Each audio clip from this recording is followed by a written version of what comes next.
that just developed with porn addiction growing up, which turned into weed addiction, which turned into cigarettes, alcohol. But then I lost a son when I was 27. Oh, man, I thought I was healed over this. It made it worse. I come out like upset and physically traumatised even more because I'm having to relive it and then look at my girlfriend with a bump going, oh no, it's going to happen again.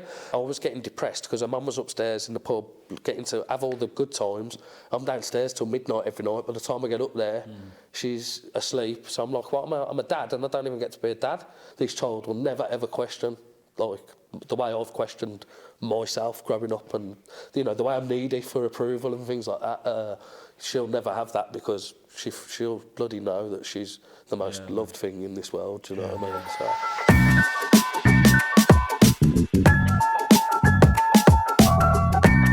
Yes, people, welcome back to DadPod. Today we are talking about parents with addiction. So, a little disclaimer for you guys. We are going to go like quite deep today, referring to drugs and everything like that. So, if you are watching with children, this might not be the episode for you guys. Okay. Or just wait and watch it later. Yeah. When they're in bed. Or watch it later. And for anyone that does get triggered by anything we talk about at the end of the video, we're going to leave some links. But we could do what How I Met Your Mother did and change the language. You know, they use baguettes for cannabis. Like trade sugar. I love that. So if you haven't noticed already, we have a special guest with us today. So good. But yeah, welcome back to DadPod. My name is NT. I'm Chris. I'm Bobby. I'm Will. Yeah, and This is... James Dunn / Dunny / the Hemp Valkyrie, split personalities. Yeah. Welcome James. Welcome, He's James. like Birmingham Mick Foley. Cactus whack.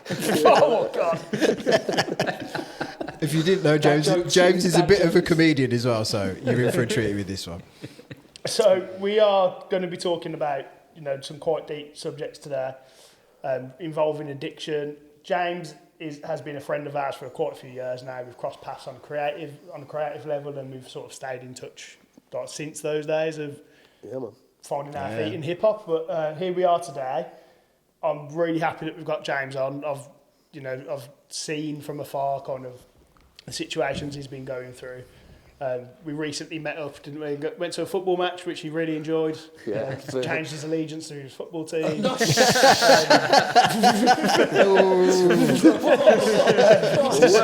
Bobby's trying to get him in some big trouble here. So That's the bit he's worried about. I'll talk about doing drugs, but we can't talk about going to a blues game. That's too far. So essentially, we thought it'd be a good idea to get James on. James is very passionate about relating to his experiences to help other people, and of course, in relation to DadPod, it has affected how he has how he has been a father to his daughter. So, if you want to talk a bit more about yourself, mate, let us know who you are.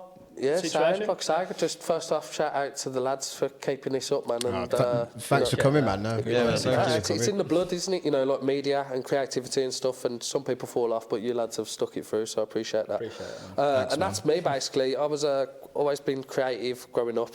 Look into camera one. Creative growing up, always obsessed with media, comic books. Just a nerd all around. Just to jump straight into the kind of addiction issues, because it follows through all my life, really. So I went through trauma as a child. I've got complex PTSD from things that happened when I was a youth, which led into I hyperfixate on things, whether it's media, whether it's films, like Tarantino, obsess over the writing, obsess over camera angles, obsess over, you know, learning the craft of the trade, whether it's art in any form. That just developed with... porn addiction growing up, which turned into weed addiction, which turned into cigarettes, alcohol. Well, my dad, I started drinking at a young age. So, long story short is I've always just been like a creative wreckhead, as I think most artists are. You know, in some way, yeah. It doesn't necessarily have to be. Yeah. It doesn't necessarily have to be an addiction to an illegal substance. It could literally be to tapping something, fiddling with something. It could be drinking tea, coffee. 100%, and so I hyperfixate, and that even comes with, you know, I'm like, if I'm going to do something, I'm going to do it properly. So that came with drugs as well. If I'm going to do it, these amateurs with half a gram.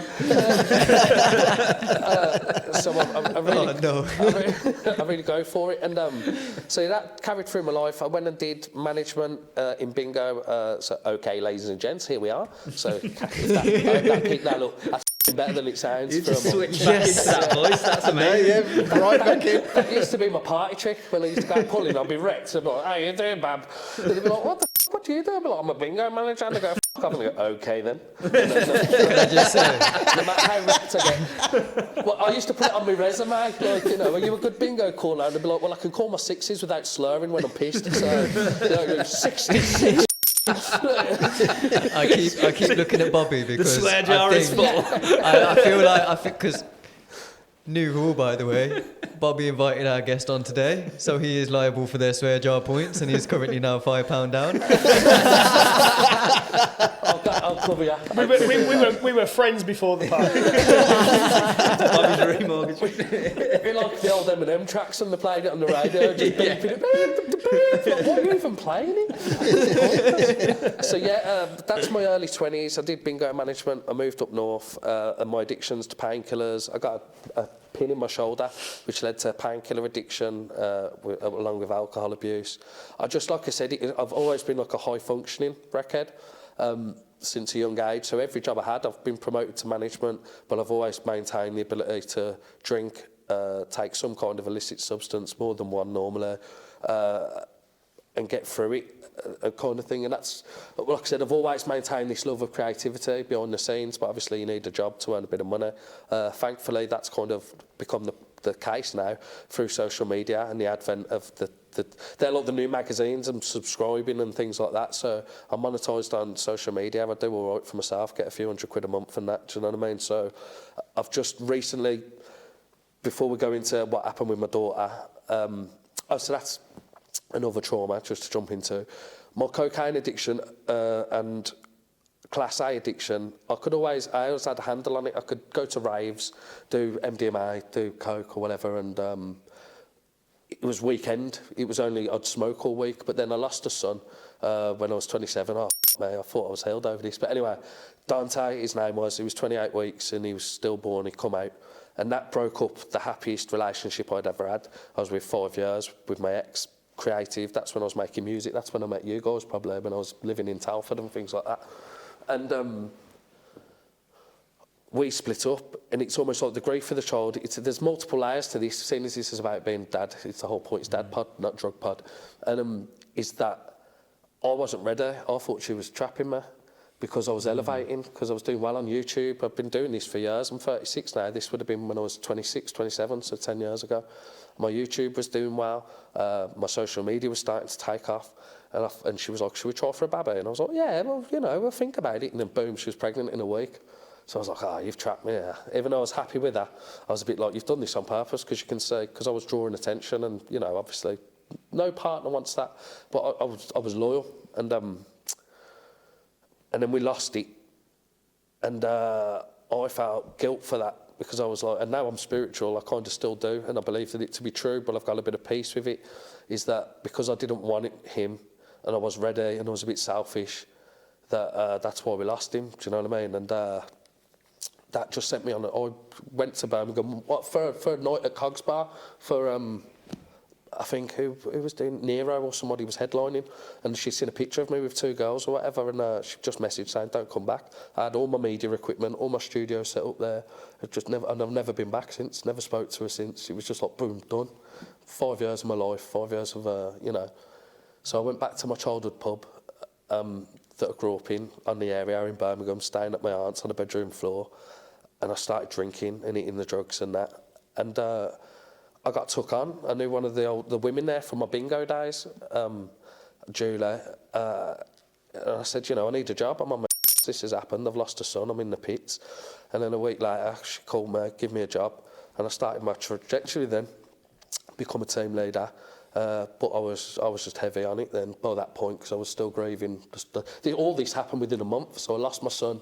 and then was a team leader of a pub within a month in a different town, and it was like I wasn't processing the grief, which I've come to learn, you know what I mean? I was just burying it, and I call it being in a cocoon, a cocaine cocoon. You block yourself off from emotion, because I'm quite, as you can see by this short time we've been speaking, I'm very passionate and very outspoken, and so to shut myself off from my feelings, I abused cocaine, and just to quickly get to my daughter, where that led, I sobered up for about 6 months. Me and her mum had split up because her mum's dad, I was team leader, and it was her dad's pub, and she lived in Spain. She come back over, seen me, the team leader, behind the bar, and went, "Who's that?" You know what I mean? And obviously I was like, "You want that thing? You want that thing?" So I was happy to oblige. I'll call it, because she was a middle class, I was like, "You just wanted to date the chimney sweep," you know what I mean? Like, you want a bit of rough, do you? And so got with her, and I always was like, I never want a kid again. After what happened the first time, I'm never going to want a kid again. Obviously, and look who I am. And my dad weren't exactly a great, like I said, I've had childhood trauma, and I was like, I didn't understand about generational trauma back then, or generational cycles. But now it's a big thing, man. It's a real thing, man. Absolutely. And so I was aware of that. I was like, I don't want to be. My dad didn't think he was going to be the nasty person he was when he had me, or maybe he did, I don't know. But I was like, I don't want to become my dad, because I know I've got a temper on me and things like that as well. So, long story short is, we split up. I was back on my bum. Saved you a bit of money. Back on my bum. And, I think her dad had a heart attack over in Spain, and they'd offered him the Centurion in Chelmsley Wood, and he was already running the one other pub. So he rang me up and he says, "Look, I know you're a good lad. I know you got your demons, and I know you can run a business. You've done it since you were 20, do you know what I mean, in terms of bingo and then pubs and stuff." So I went and took that on, and I sobered up, because obviously it was a drug-led pub. So I had to kick geezers out. I And I was like, well, so I can't, from so I can't, you know what I mean? I can't go in there like I did back at the other pub I was working at, which I won't name because that's where my daughter still lives, is that, you know, I was kicking geezers out, "Get out the toilet!" Going in the office and doing amateurs, you know. Going in the office and doing it myself. So I sobered up for about 3-4 months, and during that time we got back together. I was like, well, I'm happy now. We can make this work. And this will get me emotional about my baby, is that what you were saying earlier, or on an episode that you recorded earlier that I was here for, and about how, you know, this is something I'm very proud of as a dad to this day and for the rest of my life, is that because I knew what happened with the first one, I knew I was ready and I wanted it, and it was planned. And it's going to sound stupid, and maybe it's too much, but I knew the moment my daughter was conceived, it was like I cried during, "I died in your arms today." You know, like, it was truly like such a special moment. And I wanted that child more than anything from that. You know what I mean? She was wanted, she was planned, she was totally like, and all my love went into her from the very start. You know what I mean? I was good to her mum. Look, whether we. You know what I mean? That was the best time of our relationship, was her pregnancy. And I always remember, you know, that she's going into labour, we're going into labour. You got to go have a shower. I was like, right, I've got to go have a shower because I've been working or whatever. And I jumped in the shower, and like, to this day, my happiest memory that I'll always have is that I was in the shower, no panic in me, you know what I mean? Purely at peace. Sorry, probably happy for the first time in my life, do you know what I mean? And I was like, this child will never ever question, like, the way I've questioned myself growing up, and, you know, the way I'm needy for approval and things like that. She'll never have that, because she'll bloody know that she's the most loved thing in this world, do you know what I mean? Yeah. So, anyway, that's kind of, and then we split up. Me and Mum had our differences, because I was still working 6 days a week, working hard and that. And it runs you down, and I was getting depressed because her mum was upstairs in the pub getting to have all the good times. I'm downstairs till midnight every night. By the time I get up there, she's asleep. So I'm like, well, I'm a dad, and I don't even get to be a dad. I get to see her for an hour in the morning before I go down, or in the, you know, the late afternoon when I get up. So I fell back into using and stuff. And on one night, it was my night off. I wasn't having a baby, so I was like, I'm letting loose. Anyway, I got caught doing MDMA, cocaine, cocktails off the back bench. in the pub. Got back to the mum and she was like, "That's our licence. If somebody comes in and checks our licence, we've lost the pub, so get out," you know. And I did. And over them, so that was 4.5 something years ago. And I was once again on my aunt's bedroom floor, starting from scratch. And I've just been a piece by piece journey of regaining. You know, I'm at the point where I've got a flat now. Like, you know, it's a bed sit at first, and then, you know what I mean? Just the journey that a man goes on when they've been kicked out the family home. And I've kind of chased it up step by step, progressed level by level. And once again, I call it being a daddict, where I had the depression still when I wasn't with my baby, but I had rules. So I'd drop her off on a Sunday or whatever it was, and I'd go and I'd use straight away up until the Thursday, and then I'd cut myself off on the Thursday, sober up for the day, have her on the Friday through to the Sunday. You know what I mean? Because when I'm with her, I didn't need drugs. You know what I mean? It was that she is my endorphins, my dopamine, and you know, I'm not patting me, Mike.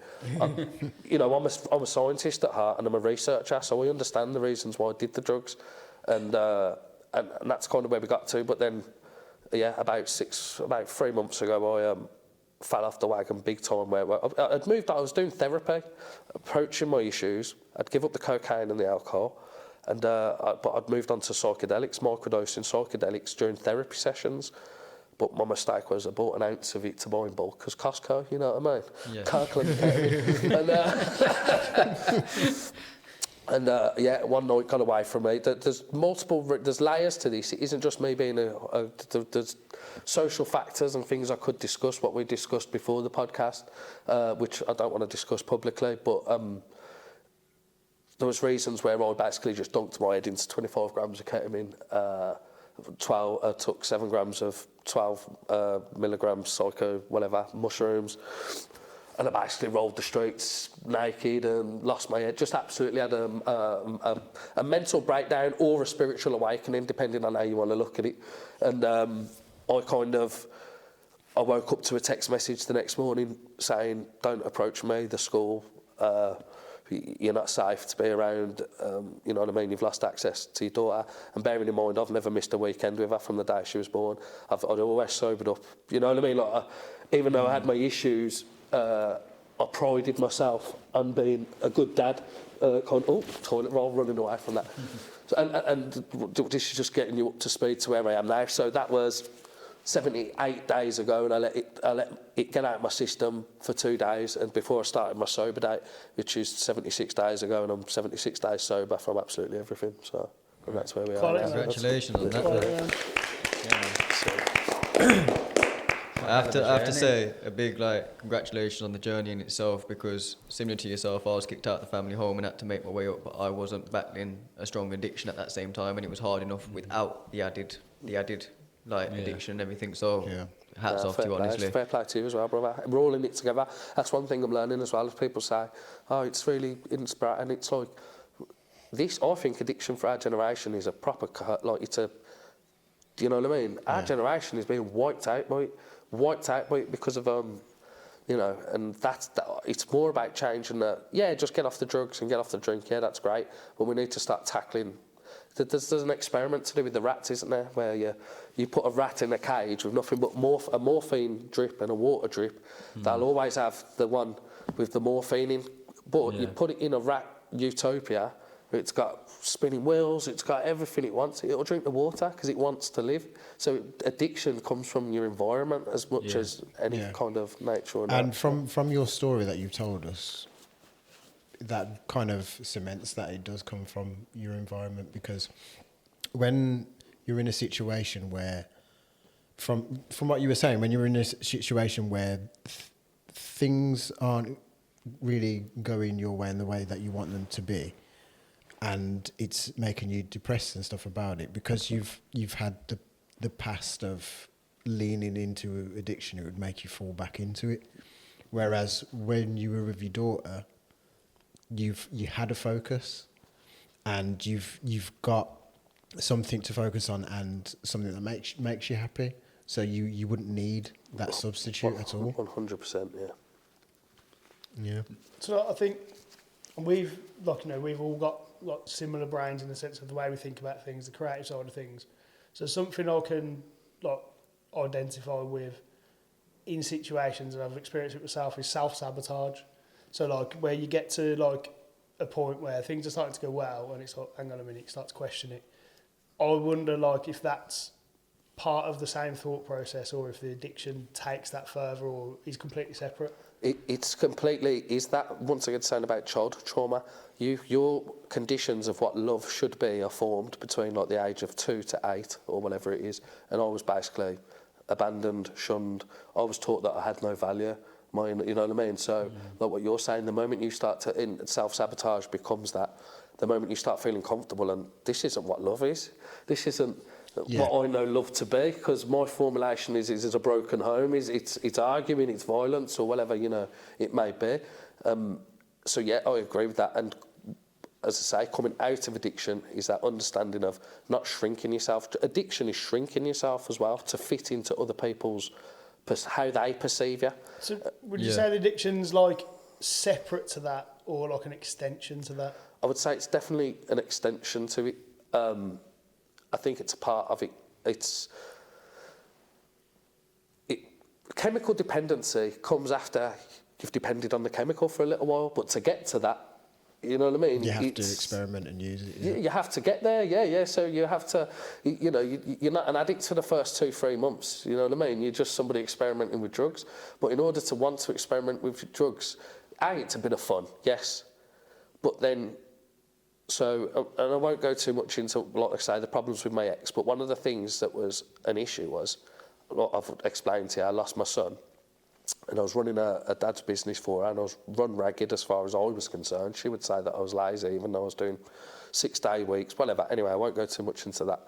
But she turned around once and said, losing a son is an excuse to use. You're just using that as an excuse. Like, you're an addict. Do you know what I mean? Like, so there's some people that don't believe that, and I'm like, and as nasty as it sounds, I'm like, if you can't understand or empathise with that, I'm jealous of the fact that you don't know what the pain's like to... Yeah. So I think, so to be fair, so I always try to think about things like from both sides. Yes, 100%. And like, if I believed someone was an addict, as soon as they say, whatever reason it is, and it could be completely legitimate, but it is a fallback, it's because of this, because like that's something that somebody who's educated basically about addiction is told that things will get blamed on, like we'll blame it on everything. I get that, but yeah, and once again, it's a touchy subject. It's stuff we're still dealing with at the minute, but it's me coming to realise that because I've been in a stupor. Like I said, I just started drinking alcohol when I was 8 years old. I was drinking regularly after school when I was 11, smoking since I was 15. I've been in a stupor since. So I'm finally seeing it, and I've always been educated and researched on it, but now I'm like, oh, you know, like your healing journey is like a real thing, and you can't see the wounds in you, because like what cocaine was invented for in the military, it's so if you get shot, you can keep marching powder, it's so you can walk for 3 days straight, it's so you can get from one end to the other, it's so you can be injured and power through, you know, it's a stimulant or whatever, and realising that's what I was using every kind of substance for, was a stimulant to do anything but look at the wounds that was in me. Okay. You know what I mean? And now... On that one, so what point did you realise that your usage of drugs and other substances and stuff wasn't just a bit of fun, wasn't just dealing with pain, and it was actually now something that if you was to take that sober day, your body's having the effects of obviously withdrawals, and it was a deeper addiction? I knew it was... When harmless fun becomes funless harm, was that it's Tuesday night. I've run the pubs and that, so it's a bit of fun, it's and that. But then there's nights you're doing it to work. It sounds stupid if you got a nocturnal job or a job in the leisure industry. I worked in bingo. If you work in the leisure industry, it's sex, drugs, and rock and roll. You know what I mean? You got a microphone around. I was a bingo caller for 10 years. Do you know what I'm saying? So it's a lot of the charisma. It's part of the hospitality industry, drugs, you know, Gordon Ramsay and things like that. I've done documentaries on it. So I just took it as, that's my lifestyle. I'm an artist, I get off stage, you know what I mean? I've lived a life, I've partied, I've done this and that. It's just, what's the difference between an addict, and this is something I used to justify it a lot. What's the difference between a movie star doing drugs and me doing drugs? is money. That's all it is. It's financial instability that it causes. If I made $1 million, if I was a millionaire, I could do as much drugs as I want. Do you know what I'm saying? It's the way I used to justify it. I now understand this health, you know what I mean, the things. Yeah. But I was like, this is just, you know what I mean? Donald Trump's probably toting up bloody, you know, anyway. my point being is it's class warfare, not actual, because if there's a fine on drug usage, what you're saying is, it's if you've got enough money to pay the fine, it's pay to play. You know what I mean? Like, Sort of like when you see the celebrities just slap their car on double yellows and Oh, yeah, not be bothered yeah. Oh, that you they've got got a caught. parking ticket. Like, And when you are a celebrity, you don't have to pay for it. They give it to you. You walk into in a nightclub, if you're poor, they go, you go to the toilet, you should try and sneak away, and they go, get out of there. You're a celebrity. They go, VIP, sir, do it on the table. You know what I mean? So it's one of them. It's a class thing. It's keeping, you know, so there's politics behind it that I used to justify it with. But what you're saying is the moment, the wake-up call... yeah, where you realise it wasn't just a bit of fun anymore. was Tuesday night. It's my night off work. She's going to sleep in the bed next to me. I'm playing like Yakuza or something on the PS, and I'm like leaning down at like 1 o'clock in the morning doing it off the top of the Xbox or the play. Well, you know, I had multiple systems. Brag. And I'm doing it. And she said, what are you doing? You know what I mean? It's a Tuesday night. Like, I get it, you're a bit of a rock star. You like to go out and party. This is just like baghead. And I'm like, and that was when I said, and I went, oh no. And that was the first time I'd admitted it. And I went, oh no. And I carried on, obviously. And then the next step, which is a bit of a lame one, is I was watching A Star Is Born with her, the Bradley Cooper one. Yeah, yeah. And I was like, I put off watching it. I was like, it's a chick flick, blah, blah, blah. And the moment, the scene in that where he sits in the group meeting and he says, I'm an addict, and he said it, and like even now, and I just started bawling, do you know what I mean? And Saw yourself in that. because what I was just describing, he lived that life of I'm a rock star. I've lived the, you know what I mean, of the life of an artist, the life of a creative madman with depression who had childhood issues. I romanticised like what I did in that earlier story. I've tried to make it as matter as a fact as I could, but in my head it's like, woe is me, I deserve to do drugs because I've had such a hard life, like, you know what I mean? And you romanticise your journey, which I stopped doing anyway. It was never romanticising it. It's like My Chemical Romance, Black Parade. I was an emo growing up, and that just carried through. You know what I mean? My dad don't love me. You know what I mean? Like, that gives me a reason to be a wild child or a rebel. And like the kind of healing journey I'm on now, you come to that point where you realise that it's never an excuse. Some of the greatest people in the world have. Do you know what I'm saying? So, and that was the point I realised, was that and the Star Is Born journey. So was it that point where you were like, I need to do something about this? Or was it when like situations happened with your daughter and stuff? Yeah, well, this was before. That was before I had my daughter, and before we'd split up and took the pub on, so I was childless at this point, and this was still at the point where I was like, oh, so you realised like you was addicted before? Oh, massively. Oh, yeah, years ago. I knew I was an addict. I always knew I was an addict, but I'd only become a cocaine addict, so there's like difference. Do you know what I mean? Like being a cocaine addict is different to being. Can you just touch on why they're different? Because, like, say weed. Like, even now, I would happily smoke again. That is like, because of my age, there's beneficial reasons. My name's the Hemp Valkyrie, and not because, for being a stoner, but I'll tell you the origin to that very quickly. Me and my friends used to all chill out together. We'd listen to G-Unit and rap music. My friend's name's Jack and Justin, and I'm James. So we were like, well, we're J-Unit. We had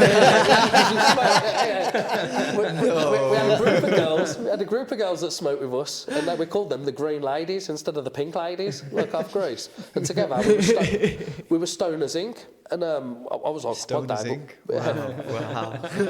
I was like, one day we'll make money. To do like this, we'll make money being a crew, just hanging around, you know what I mean? We're cool. The next We'll be like Cheech and Chong. Cypress Hill. Yeah. And so my name was Hemp&M instead of Eminem. One of them was Young Blunt instead of Young Buck. And the other one was Dr. Draw instead of Dr. Dre. And so yeah, Hemp&M, and that became my gamer tag. And then I shortened it to Hemp. People just called me Hemp. And it's because I believe, once again, philosophy, politics, that the substance hemp, yeah, it's weed, obviously, like the plant that it grows on, but hemp could fundamentally save the world. So I'm using my platform.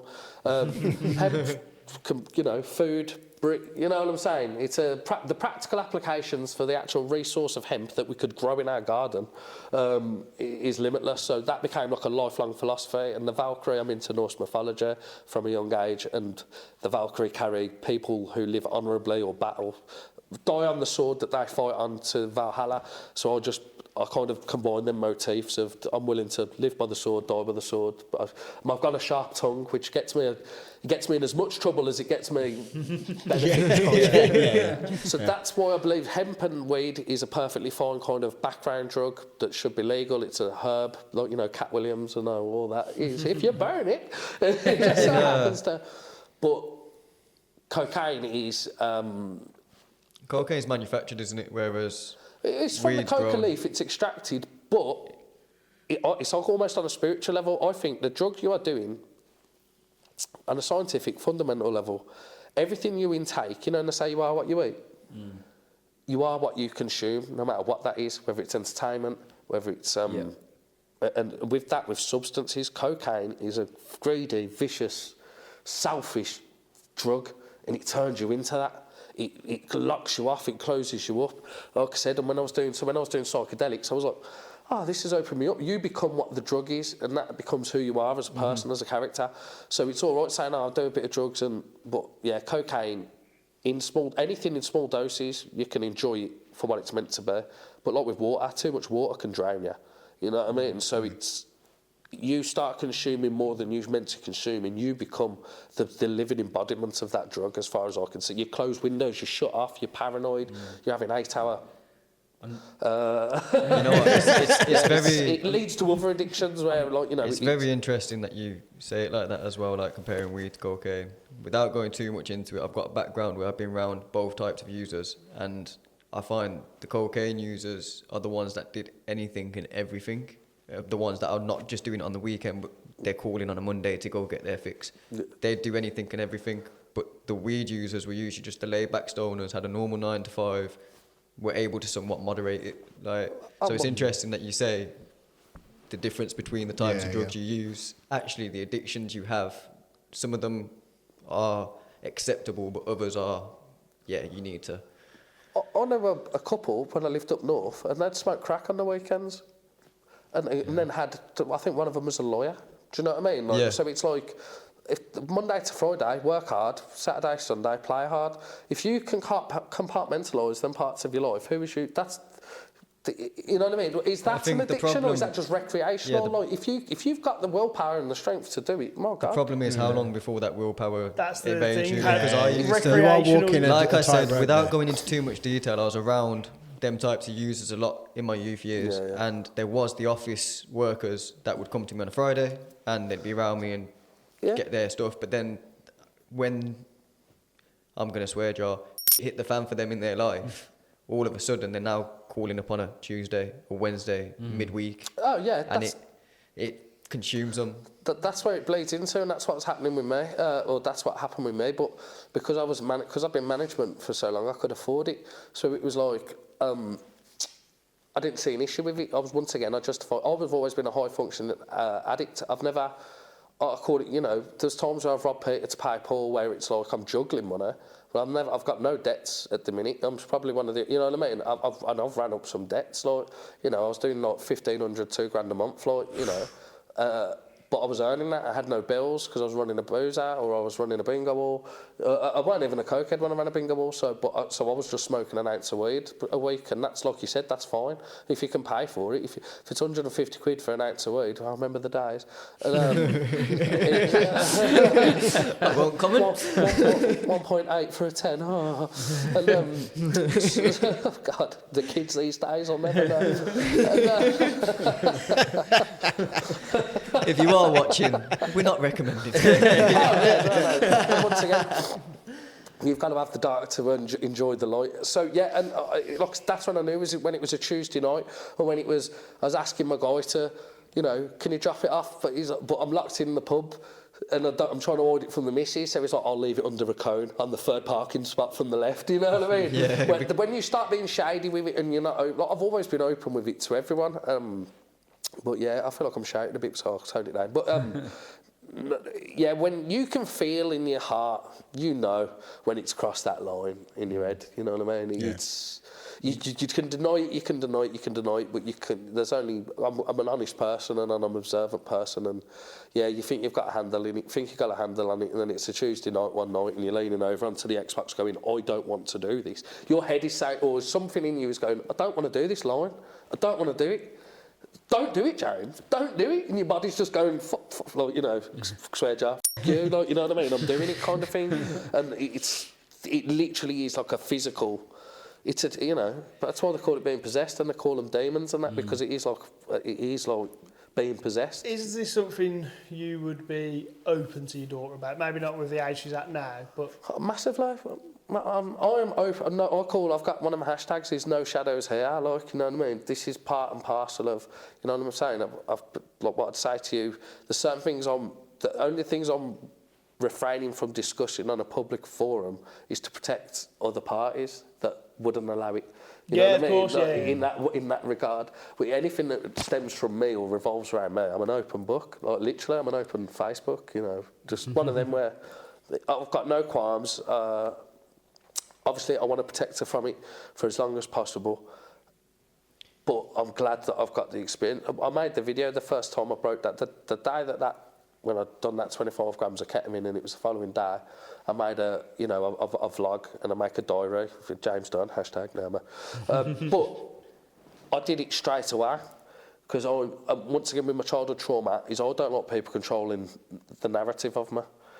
And once again, what I said about breaking out of abuse cycles and things like that, you know, I will never have anybody control the narrative of who I am. Like, you know what I'm saying? nobody should. Yeah, nobody should. And No, each to the, you know what I'm saying? So what does a typical day with your daughter look like now then? Oh, well, it was, like I said, even when I was using, it was sound. You know what I mean? There might have been a couple of days where I was tired the next morning. I think I went to pick her up hungover once because I'd been to a funeral the day before, which her mum's never let me forget. You know, bearing in mind certain other factors. But anyway, but it is just magic, mate. Absolutely magic, because, like I say, I'm a creator. Biggest joy in the world is just watching her be this little human. I think I'm an artist.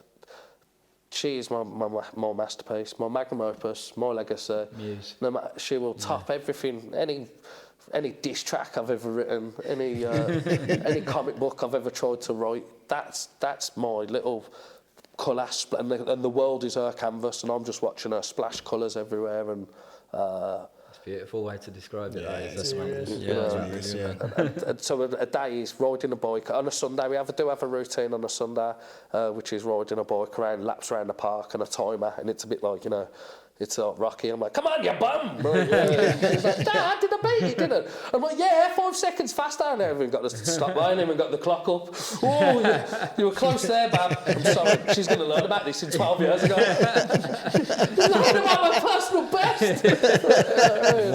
She's got that on a wall. What made you want to be an Olympic athlete? It was when my dad used to time me.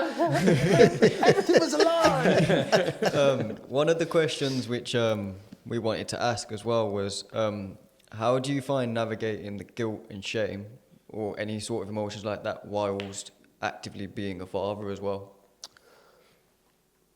Oh, that's a good question. I take pride in what I said. I had my rules, and if I ever did fuck up at times, I knew she was always safe with me. The shame I feel and the guilt I feel is giving the reason for me to have been took away from her for 2 months. Other than that, I feel I've done everything within my power to be there for her. So what I'm saying is I do feel guilt and shame, but it's very limited to a very small amount of time, because being a drug addict doesn't make you a bad person. No. You know what I'm saying? Yeah. I don't know what I was saying. I never stole from anybody. Being a drug addict can make you a bad person. Make you do bad things. Yeah. And that 2 months as well, I don't see that as that makes you a bad person either, because like you've taken accountability for it and you've done your utmost to set it right. So I think in that respect that it makes you even a better person. You've learnt from. Thank you, mate. And it's in quite a fast time frame, to be fair. 2 months, as much as it's a lot of time when you're not with your child and so on, for them 2 months, it feels like forever. 2 months to battle something that's gone on from as young as 8. Yeah. Like, thank you, it's man. a lot. Nice one, lad. Do you know, man, like seeing you pick yourself up time and time again, and then this time it's like you've picked yourself up and you're doing things, you're moving forward, and like you started doing stand-up comedy to a crowd. Like, mate, I rate you for doing that. And you're actually a funny comedy person too. So I think it's inspirational, genuinely. Like to see you just like, nah, like it's not. There's nothing that's going to stop you. Not many people can be rock bottom as many times as you have been. And Guys, pick this is themselves turning up. into... Guys, go do drugs. There's no repercussions. No, but honestly, like some people would just stay down there. Yeah. Look, well, that's the kind of vlog I'm making now, and it is that. And sometimes people kind of want you to stay down there as well, and that kind of gives me a bit of fuel and fire. I'm doing it for me, and I'm doing it. I've got, praise be to the Most High, whether it's nature, whether it's the universe, whether it's the Christian God, whether it's Allah, whether it's the Norse gods, whatever, I've got an understanding of it that I know not a lot of people have. You know what I mean? It's pattern recognition, it's hypervigilance, it's this and that, but difficult. There's a lot of like spiritual warfare that goes on with addiction and battling certain things. And what you were saying about that is rock bottom. Certain people want you to crash out. Certain people are forcing you into pockets of isolation, wanting you to end yourself because it's, and it's sink or swim, make or break, and I'm just one of them that I'm going to swim. You know what I mean? The thing is, you swim, but then something I also observe, and that is that I actually think from a distance that you yourself are one of those people that puts yourself at rock bottom. You don't want to be there, but you yourself, to some extent, put yourself there as well. I'm not blaming other people for that. No, that's what I mean. Is like that's part of that cycle, isn't it? That's part of that. This is what I'm used to. Yeah. This is where I need to be, or this is where I am. This is where I'm supposed to be. This is all I'm going to get. So you almost create it yourself. Off the tail end of the whole hitting rock bottom and other people, one of the questions that was in because we have like group chat and there was loads sent in, and like I picked a few, and this is the last one that I kind of want to hit the nail on the head with is, what sort of misconceptions or assumptions of non-addicts have of yourself or other addicts as parents do you wish people better understood or were different? Massively. Just that you can be an addict. I call it being a daddict, and there must be mummics out there as well. But it's not exclusive. It's not one or the other. You don't have to be a good parent or an addict. You know what I mean? We'll talk about generational traumas, and we'll get back to that in a minute. But look at I don't know about yourselves. Our parents drink. I grew up in pubs. I'd sleep on. I got picked up. My dad would have me for a weekend. We'd drive straight to the pub. You know what I mean? And there are good parents that drink wine every night. At what point do you class them as addicts? It's not mutually exclusive, being a drug addict. And to me, sitting on your phone all night around your kid or watching telly all night and not engaging with them, just because you can easily analyse somebody as intaking a mind-altering substance into their body, and then all of a sudden, because it's illegal, what's legality got to do with morality anymore in this day and age? Do you know what I mean? So it's... Doom scrolling's a big thing, you touched on there, that that's a big issue that in my household as well. So it's interesting to hear it framed like that I am taking active steps to try and change my behaviour around my kids, and because I had noticed over the last 6 months or so that it's got more and more. I think it's the reason, not the excuse, is that been under a lot of stress and That's your sort of shut off, isn't it? Yeah. And it also The thing is. is, I see it a lot even in, like, I'm a private hire driver for a living now, Yeah. and like I see it a lot where like a dad or a mom, sometimes I see the moms as well, when they'll come and sit in the front seat, children in the back seats of the taxi, and then children are trying to say something, but dad or mom's still on the phone. So it's not just even in the household, sometimes it's even out of the household. Yeah. That's their disconnect from the world, isn't it? That's what I'm saying. So dopamine, it's all dopamine. In any way you're seeking dopamine, if your child's not the one giving you the dopamine, to me, there's a problem straight away. I'm chronically online because I do social media, because now I make money from it. That's the kind of thing people, you know what I mean? Yeah, you give yourself a reason, and now you've got the reason. So it is essentially, like you say, the addiction, isn't it? 100. It is. It's replacing it, but it's my career. It's moving me forward. It's this and that. But yeah, there's parents that just do it for the sake of doing it. And like I said, and I'm not fattest in any way, shape or form. I'm big myself, but overweight parents or parents that don't look after themselves and things like that. And it's like, just because the white powder I pull up my nose, you put in your bloody donuts.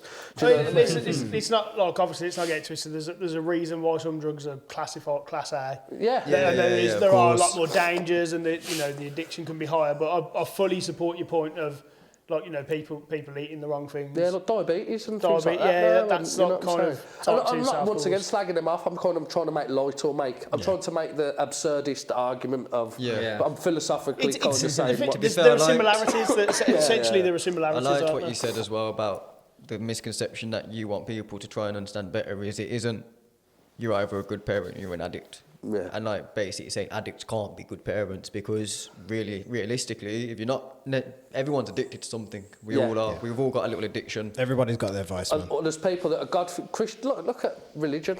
Like, so I'm spiritual, not religious. Which, you know what I mean. Spirituality is for people, and this sounds arrogant. I'm not saying I'm a leader by any means, but spirituality is for like thinkers, and religion is for the non-thinkers. You know what I mean? The ones that follow the dogma of stuff like that. So how are you going to tell me there's racist Christians? How are you going to tell me there's people that follow fundamentals of, well, I'm a good parent because I don't drink, I don't smoke, you know what I mean? But then don't engage with the child, put them down, don't encourage their passions. Yeah. But they're a better parent than me just because I like to get on it on the weekend when all I do is support my child, have fun with her. Like, so, you know, there's not a pie chart. There's not a chart for it. There's a lot of shades of grey, and there's a lot of. Okay, so throw a bit of a spanner into the argument. Ooh. If you all of a sudden had your daughter full time, do you think you would have stopped using completely? Yes, 100%. Okay, that's interesting. Because that's where you've clearly got some sort of switch there. And I didn't think that would, like I said, 100%. I think, but not say being with the mother though either. So it's more about all of the environment as well, if that makes sense. So maybe if I'd stayed with the mum, because obviously I was still using, but I weren't looking after the baby. But if it was me by myself and I had to be that parent, switched on and engaged all the time, do you know what? It's hard to say because I'm kind of painting myself out in a good light. Maybe I would have struggled. I mean, like, I'll wait till she gets to sleep and do a bit, and do you know what I mean, or something. Cause That's I can't possibly say. where it could break. Yeah. It might make you completely come off it, but it could also be where you could Yeah, I was break going to say, with it because as well, isn't like it? you mentioned earlier, people, like, there's parents who have the glass of wine.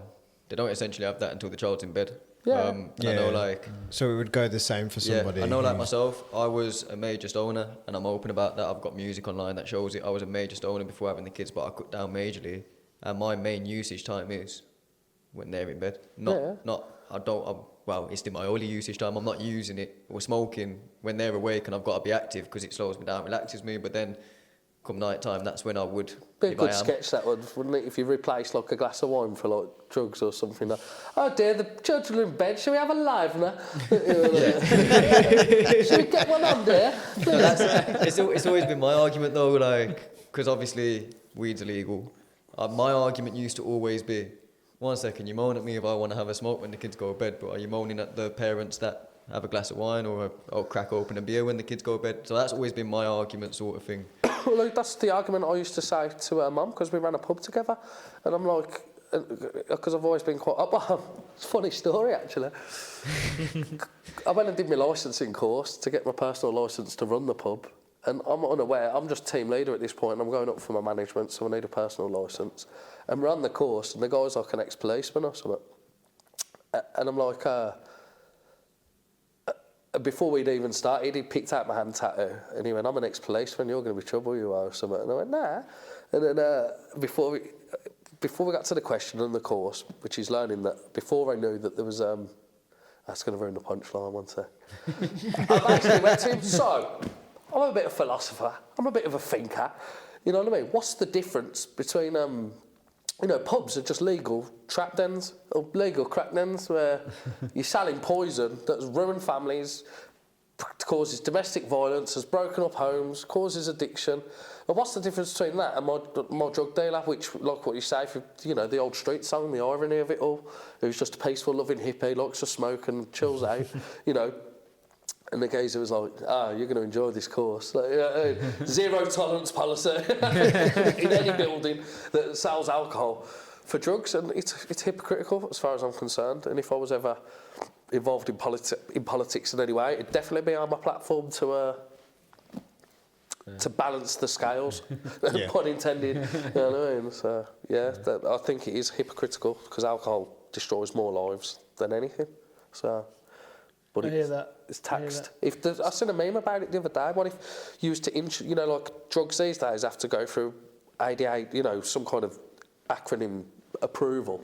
It's a carcinogenic, it's this, it's that. It'd never get past the flipping testing stages. Bob's is not very impressed. Today's cost me a lot of money, man. I was about to say your potty mouth probably cost him more than his own potty mouth in the entire year and a half we've been running this near enough. So the serious question is, what would you advise to somebody who's going through addiction? Get therapy. Go to therapy. Okay, so what therapies helped you? Because you said you've been to therapy. What therapies helped you? Do not go to cognitive behaviour therapy. No, it depends. I was about to say that's very interesting because I've done CBT. Yeah, I don't like CBT at all. What's your beef with it? The time I went to go do it was, and you all know my story, so it'll make sense to you, is that I was using that she got pregnant and I kind of fell into using a bit. And yes, I went to the Bridge Clinic in Chelmsley Wood, which is like a SIAS offshoot or something like that. Is that by the Marston Green one? Like yeah, I know just exactly down there. Where that is. So I went in there and they were like, CBT, we're going to do CBT. And at the time, because my dad and my stepmom had took me, and this was before I was ready to approach my issues with them that I had growing up. It was like, well, your trauma is from losing this child, Dante. And I've got gore-induced PTSD as well. Seeing him, I used to love a bit of violence and gore and stuff, but seeing him born and things like that, a bit graphic and stuff, you know what I mean? A lot of blood and that. I always see something gory now, and it's like the films, like Vietnam flashbacks. It's straight back in that room, in that moment, and so it's like shell shock. Like I do get like, and that causes anxiety and reasons. And so my baby's mum now was pregnant with the baby, and CBT was right. So let's go through your trauma, and we're gonna it was like relive what traumatised you. And I'm like, I don't want to think about it. My trauma is I lost a baba and my current girlfriend is pregnant with a baba and I'm trying not to use drugs. So I kind of don't want to relive. You know what I mean? Like, you're kind of putting me into a position where, like, it made it worse. I come out, like, upset and physically traumatised even more because I'm having to relive it and then look at my girlfriend with a bump going, oh no, it's going to happen again. Like, you know what I mean? So it was now I'm going through this, right, get me a bag. You know what I mean? It sounds like they should have done a little bit more research. 100%. Instead of like just throwing you in there. Yeah, that clearly didn't work for you. I explained it to them and they just kept kind of pushing it and they went, well, if it ain't that, then look, we can't help you. And then once again, I hadn't really processed like I said, my dad kind of issue. But now, like, I've managed to, used to be the same when you can talk about something without crying, you're starting to heal, and I couldn't even talk about Dante in the past, you know what I mean, without it being Do you reckon CBT would have been useful after you started But this to is get just to like terms with it. counselling, therapy, just like general therapy of like And how did you go about getting that? Yeah, like what sort of companies? change, so on? grow, live, CGL. In the one I go to is in the Glebe, well, off the Glebe farm. So Did you go through your doctor to go there, or was it Yes. something you sort out yourself? yeah, once again, 3 days in, I went to the doctors, and the doctor recommended me to CGL for services and things like that. And whether it might have been the doctor actually that put me through to therapy as well. She put me through to CGL and therapy. And Change Grow Live is drug services where you can go to meetings or organise, general. I get my drug test there every week. You can connect. You have a drug counsellor who rings you up every week, see how you're getting on for 12 weeks at least anyway. And I go to therapy. I got my last appointment in 2 weeks, but I asked her, I had an appointment 2 days ago, and I said, can I continue this? Because it's obviously really helping me and really effective. And she said, yeah, of course you can. Like, that's what it's here for. So, yeah, therapy, man. Like, just getting... Are you aware if... Sorry to cut you off. No. But are you aware if CGL is something you could self-refer to? Because I know in some cases an addict I'm pretty sure you can, yeah. may feel a bit queasy about speaking to their doctor about, oh yeah, I'm using drugs. And so... But they might know they need the help and might want to go self-refer somewhere. Is it? I think you can self-refer, and I think if you've got family members that as far as I'm aware, don't quote me on it, you can ring up and say, can so and so come in, please? He's struggling. It's addiction services. I should imagine it's not purely. They might say, "Oh, take it to the doctors first or whatever and get it approved." But as far as I'm aware, they're there to help people, and they're all former addicts and things themselves. So it's like one of them services where it's a bit like, and Narcotics Anonymous. I went to my first NA last week, and that is like I said, I'd managed to do like 73 days by myself, total abstinence, and was a bit smug. Not smug, praise be to the Most High, and I was like, well, I've got this locked, I don't really need it. But then going to a Narcotics Anonymous meeting, oh my gosh, like, it's like an eye-opener. It's like, they're all like me. It's like finding, and they're all different people, all completely different backgrounds, different nationalities, races, creeds, but we're all there as addicts, and just that understanding that one addict has between the other, and the same things like everything I'm explaining to you now, so they've sit there and go, don't need to explain that. I get what you're saying. Like the ADHD, the spirituality, they're all like, yeah, I get it. And I'm like, but you're a completely different person who's lived a completely different life. And they're like, yeah, but we're an addict, and we know. It's like a hidden little room in your head. They kind of think the same way that you think on certain things, yeah. So, close to wrapping up now. What's next? What can we expect to see from you next? What do you hope comes in the coming months, years? World domination. Is that from DadPod or? No, so it's just self-improvement every day, not get complacent. I've called it chapter 2. So chapter 1 was getting my daughter back over the course of up till Boxing Day. And I put it to bed because there was a bit of animosity between me and the baby mum and stuff. Well, kind of animosity. It was just, I want to see my daughter. Why can't I see my daughter? Rah, rah, rah. I've put that to bed. Now, this chapter 2 is the main length now of maintaining it every day. Staying committed. Like, I've put on a lot of weight over the last few weeks, Christmas, winter. So getting healthy, gym life, getting back in, reading books. Just, they call it recovery for a reason, because you're recovering a part of yourself that maybe you didn't even have in the first place. Do you know what I mean? And not even recovery, you are discovering parts of yourself that you didn't know were there. And just growth every day. Comedian, stand-up comedy, social media, any kind of creative outlet, and helping people and talking to people, and just staying, grounded and present and engaged, and not. That's what you escape. That's what it's called, getting high. You know what I mean? It's getting into the clouds, head in the clouds. And yeah, I like to be a dreamer, and I like to think things, but applying it practically into day-to-day life. Being a dad, that's what being a priest and that, called being a father or an imam or a rabbi or whatever. Treat dad philosophy that we have with our children, apply that to everybody, and apply that to everyday living, of talking to people with respect. Yeah. Living a life that my daughter can look up to and be like, I've had a good dad. Yeah, he's had his demons, but Completely with that. you know what I mean. He treat just be somebody that my daughter can be proud of day to day. Yeah. That kind of thing. James. Serious man. So we'll put the links to James's socials in the comments as well. If anyone would like to follow his journey, if anyone's got any questions, please get in touch with him. Please get in touch with us. James, if you want to plug yourself right now, you can do. Well, like I say, it's like Sean Evans' Hot Ones. But as you can see, I'm a talker, so I do apologise. Hey, we're on a podcast, mate. Yeah, that's the whole point of the That's podcast. what we're here to do. So yeah, as you can see, I've got a lot of life experience. If you want to utilise me for just talking for a living, or if you see I've got any value, I like to offer value to anybody's endeavours, anybody's enterprises, whether that's filming, whether that's videographing, whether that's just talking. Follow my socials, good times. But like I say, I'm kind of building myself up as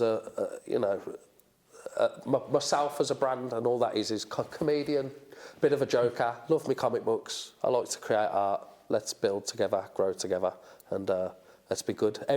Peace, respect and harmony, everybody love everybody, and that's my slogan. And I love that. James, thanks again, man. Thanks again for coming. Thank you.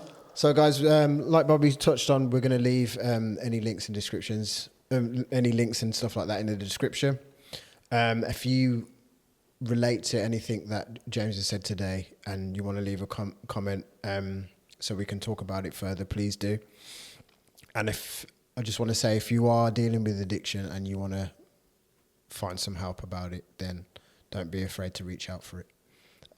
Thanks once again for James. Thank you for coming. Cheers, man. thank you for having me. You're great. I've watched one episode before this, and you mate, amazing. So I'm going to go back and watch them all then. Yeah. Appreciate it, man. Appreciate it. And if you are like James and you are coming back and watching again, make sure that you like, subscribe, and all that good stuff. This has been DadPod, and we will see you in the next episode. Peace out. Peace out.